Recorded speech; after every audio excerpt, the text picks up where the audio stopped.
Senador Kiko Pangilinan. Ako, sa tingin ko, tatanggapin yan. Eto, Tatanggapin. I must say, however, parang may conclusion na kagad.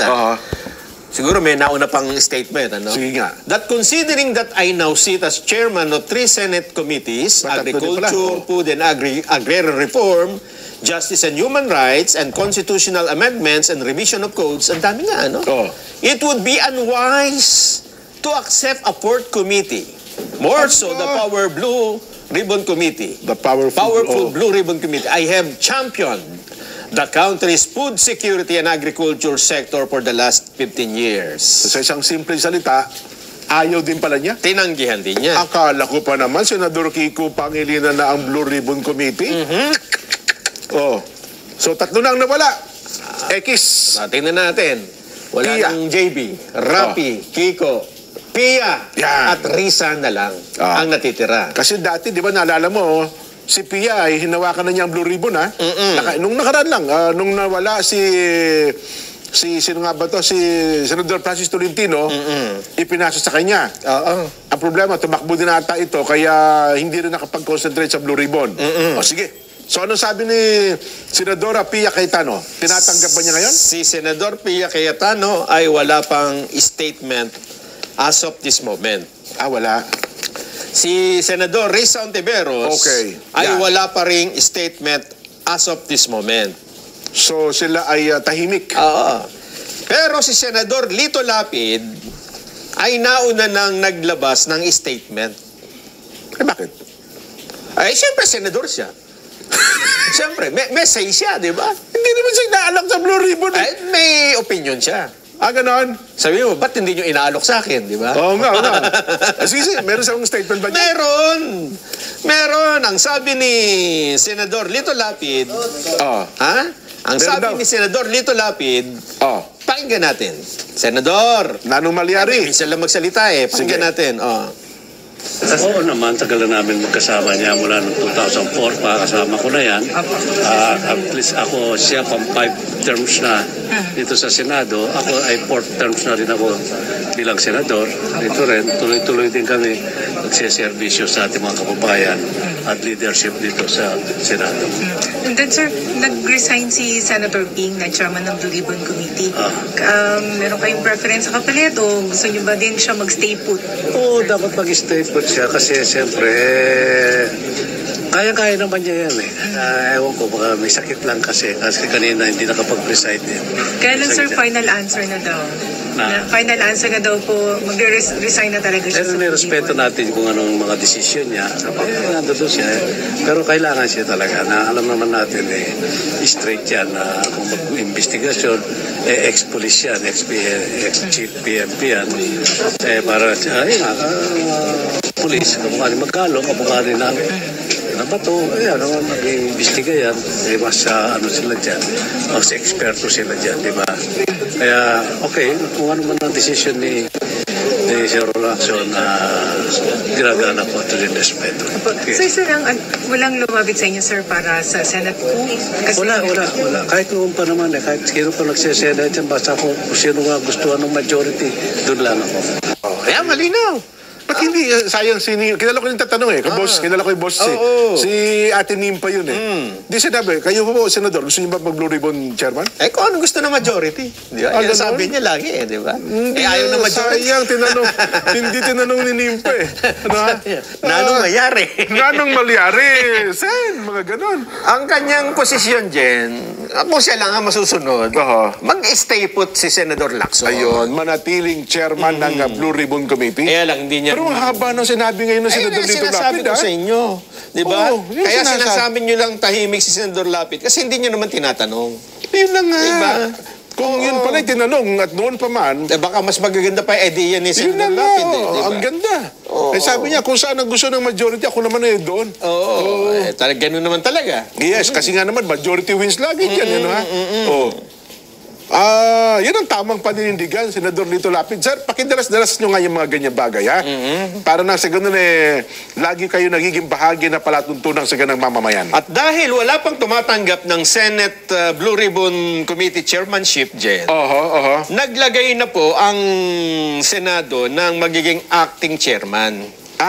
So acting chairman muna ngayon. Acting. Pagka sinabi nating acting, pwede na siyang magpatawag ng mga pagdinig at kung ano na paman? Oo, siya mag-aakto habang wala. Sino yan? Sino yan? And then, siyempre yung vice. Hindi, kasi parang dalawang vice din eh. Isang majority, isang minority. Okay. Vice chairman ay si Senador Erwin Tulfo. Erwin Tulfo. Siya ang acting chairman ng Senate Blue Ribbon Committee. Si Sen Erwin. Hindi naman niya pwedeng tanggihan dahil siya ang vice chairman. At acting capacity lang naman. At wala pa namang hearing. Ayun. Oo nga, no? Mahirap kasi talaga ang naging controversial kasi itong Blue Ribbon eh. Makapangyarihan komite. Dati pa walang gusto may hawak niyan eh. Ang talagang kampanyahan pa lamang nagsabi ng gustong humawak niyan si Senador Dante Marcoleta talaga. Ang problema, alam niyo na po ang nangyari, di ba? Ngayon, wala nang gusto talaga, mukhang totally. Di ba? Hindi pa natin alam. May dalawa pang contender na hindi pa nagsasalita. Pia tsaka Risa. Ako sa tingin ko parang tatanggi na rin yung mga yan. Don't judge the book if you're not a judge. Hindi. Don't, ano man tawag yung bridge yan, yung bridge. Don't bridge the, don't cross the bridge if you're not there. Paano mo tatawirin ng tulay? Wala ka pa naman doon, di ba? Hindi, unahan ko na yan. Bridge over troubled battery. Dun sa panawagan na gawing... Ewan ko kasi may nabasa ko kanina na may statement ng ang ICI eh. Dun sa panawagan na gawing public yung kanilang hearing. Pakihanap nyo nga. Kasi yung una nilang dahilan dito, ayaw nila na magamit ang ICI, ayaw nila na magkaroon ng kung tawagin ay trial by publicity. Ayun nga, mukhang yun ang paninindigan talaga ni, naisa tinig yan ni Executive Director Kate Osaka.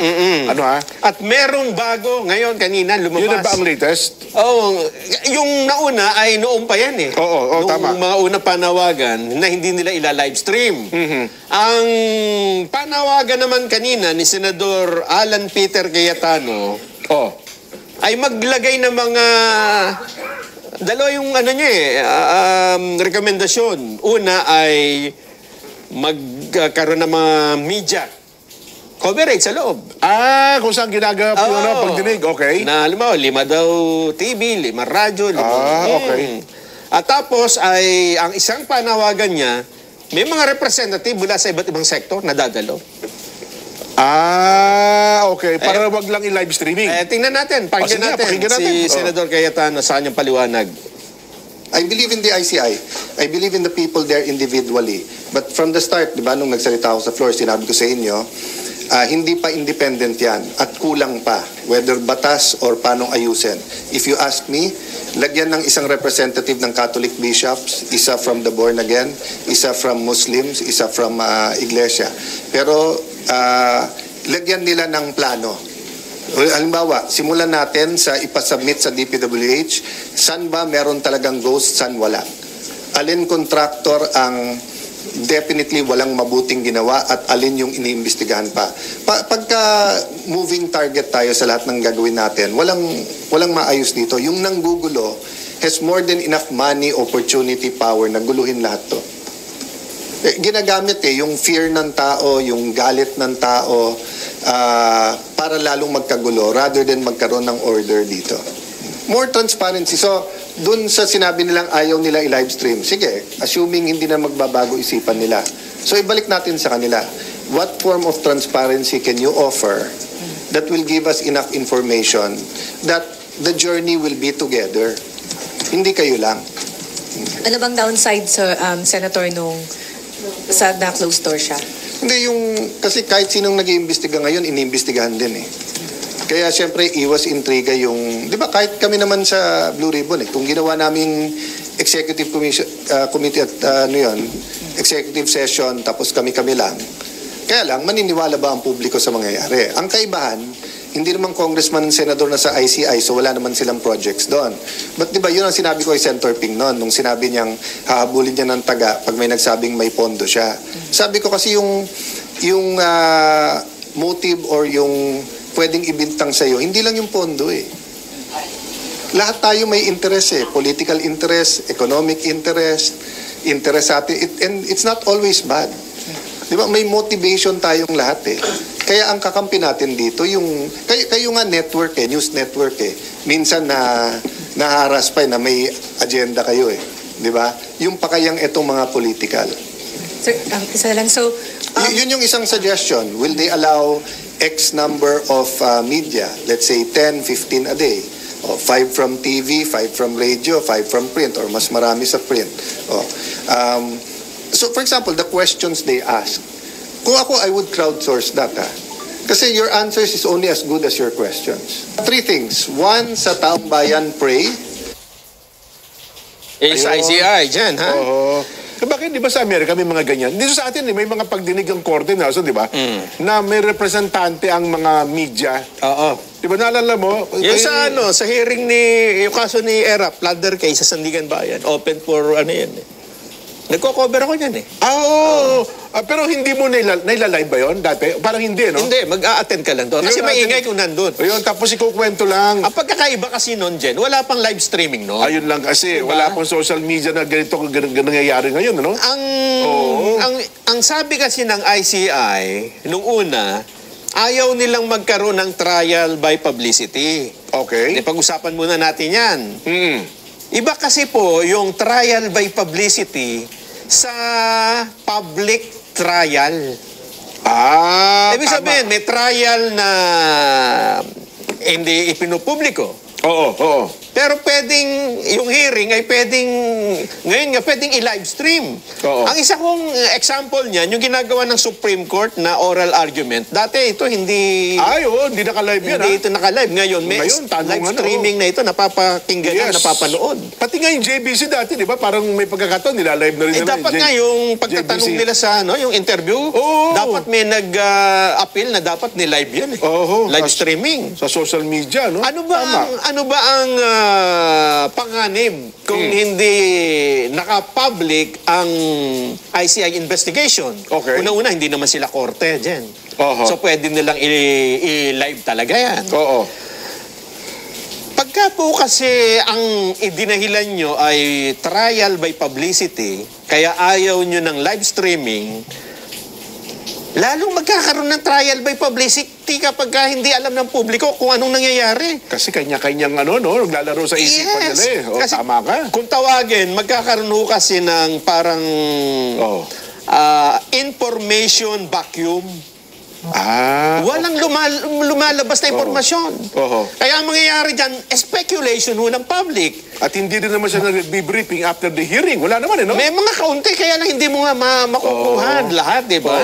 Ang naglalabas lang sila ng mga release. Halimbawa ito, ICI nagrekomenda ng mga kasong kriminal laban kay Ko at 17 iba pa. Di ang mga tao ngayon magtataka. Ano mga pinagbatayan ng kasong ito? Bakit? Hindi pa naman pinapatawag si Congressman Saldico nila. Hindi pa naman nakakausap, di ba? Ba't kakasuhan ka agad?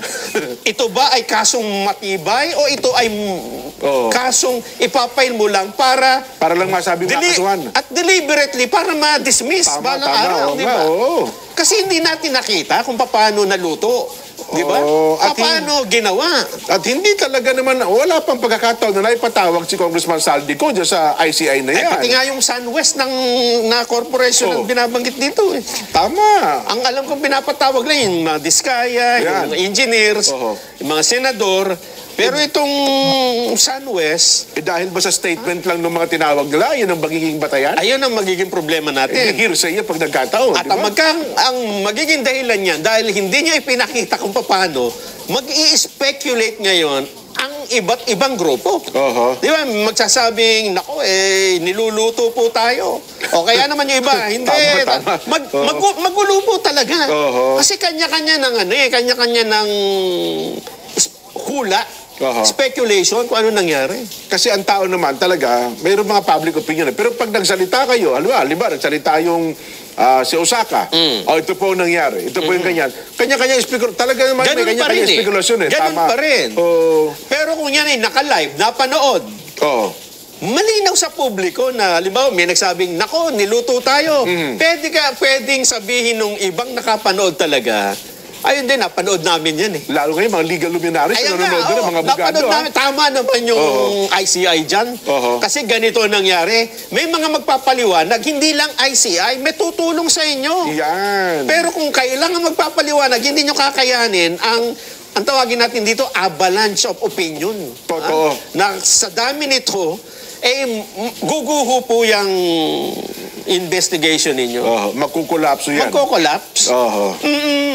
Kaya wag nyo na, sa akin lang wag nyo nang tigasan yung stand na wag nyo i-live stream. Mas magulo pa nga yung sinasabi ni Senador Cayetano na may 5 radyo, 5 media. magulo doon. Tapos may representante. Mas magulo yun. Mas maganda, kayo pa rin, nandyan dyan, pero napapanood. Yan. Di ba? Totoo. Hindi naman kayo court hearing na kailangan sikreto Kung gusto nyo, di patayin nyo na lang yung yung comment Section. Disable nyo na lang yung comment section. Di ba? Kasi sa bandang huli, pag nagsalita kayo, ito po ang findings namin, ito po ganito, ganyan. Paniniwalaan ba? Kung wala. Pero kung halimbawa, naka-live, yun pala ibig sabihin nun, di ba? Yes. Kaya kung titimbangin ng ICI yan, Jen, alin ba ang mas mabigat? Yung... Ano na mas katanggap-tanggap? Yung iiwasan natin na magamit ang ICI sa pamumulitika, kasi kahit hindi naka-live stream, magagamit pa. Magagamit Lahat ng talaga. sabihin nyo dyan, gagamitin at gagamitin. Totoo. O mas mabigat ba yung ang taong bayan ay naghahanap ng nangyayari? Gusto nilang maliwanagan. O gusto nilang marinig. O gusto nyo bulag ang publiko at kayo lang ang magpipid. Hindi ba? Parang mas mabigat ho yung interest ng public dito. Kasi ito, hindi naman ito simpleng kaso. Hindi po ito pribadong issue. Hindi naman sabi nga ni Senador Alan Cayetano, hindi sa minamalit natin ang integridad ng mga miyembro ng ICI, kundi yung transparency ng ginagawang investigasyon. Totoo. Yun ang dapat na mapalutang talaga. Yes.